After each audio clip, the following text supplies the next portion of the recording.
Hey everyone, this is Kevin T. Rodriguez, film critic of iCritic.net, and if you wanted to see Red Sparrow this evening, the Jennifer Lawrence action movie, and you are a MoviePass member, you might have been in for a shock to find out that you were actually blocked out from seeing it. Now, this didn't happen everywhere in the country, but in some key markets, most notably Los Angeles, when you went to see Red Sparrow, it was blocked out and said the movie was not supported. However, other movies like Death Wish and 1517 to Paris and Game Night, which I ultimately saw, and Black Panther in 2D, were all available. There was no reason for this movie to be blocked out, and people were wondering why was that? Well, MoviePass actually responded. As you can see from this article on Deadline, they said, we are constantly testing all aspects of our service to optimize the model for theaters, distributors, and members. We occasionally remove some films from our ticketing inventory in some markets for a limited time, similar to how we organically promote films in certain markets to better understand member behavior. As part of this ongoing testing, we have stepped up our efforts to remind members to always double check the MoviePass app to confirm that their preferred showtimes in theaters are available for the movie they are planning to see before they leave for the theater.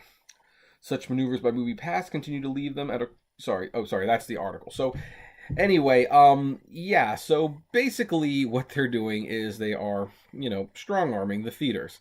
As you may have noticed, Death Wish was actually promoted very, very heavily by MoviePass. I even got a push notification to see Death Wish on Friday, and I can definitely tell that is an instance where the movies studio paid MoviePass some promotional money to kind of push their movie a little bit, and Red Sparrow was not, so there was probably some agreement like, hey, we'll give you this much money, push people to see this movie, and don't push them to see Red Sparrow.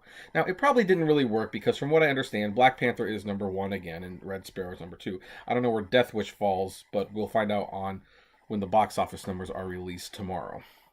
But this is stuff that we're going to start seeing more often, guys, and in fact, I wouldn't even be too surprised if some of the new releases movies, you start seeing more and more limited as other studios come up to MoviePass and they pay money for preferred treatment, and they might even be paying MoviePass money to take the option to see certain movies off the app for a limited amount of time. Now, is that legal? I don't know, to be perfectly honest. We'll just have to let them figure that out. But it kind of makes sense. It really does. And when people ask why should I have a Cinemia card, it's like, well, this is one of the reasons why you want to have both if you can, because Cinemia thus far is not playing these games. This is why you want to have 2 services.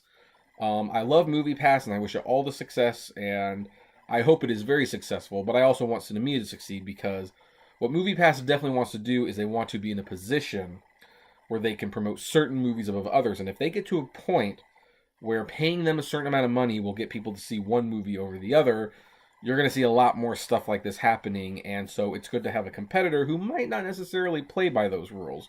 It's just something to think about. There's a dark side to MoviePass that could potentially happen that we're not talking about because we love the service so much, but it's there, and we need to acknowledge it. I don't know if I necessarily agree with MoviePass's decision in this case, and I personally, unless it's like a one-night movie thing, or the movie's going to be gone the next day, if one movie's not available for like a week or 2, I could probably live with that. I'll see other movies. That's one of the benefits of having MoviePass. But I leave it up to you. What do you folks think? Do you think this was a dirty thing MoviePass did, or do you kind of agree with it? I would love to know. Comment below. Like, favorite, share, subscribe. If you enjoy the videos I make, consider becoming a Patreon member for $1 a month. And as always, flame responsibly. Have a good one.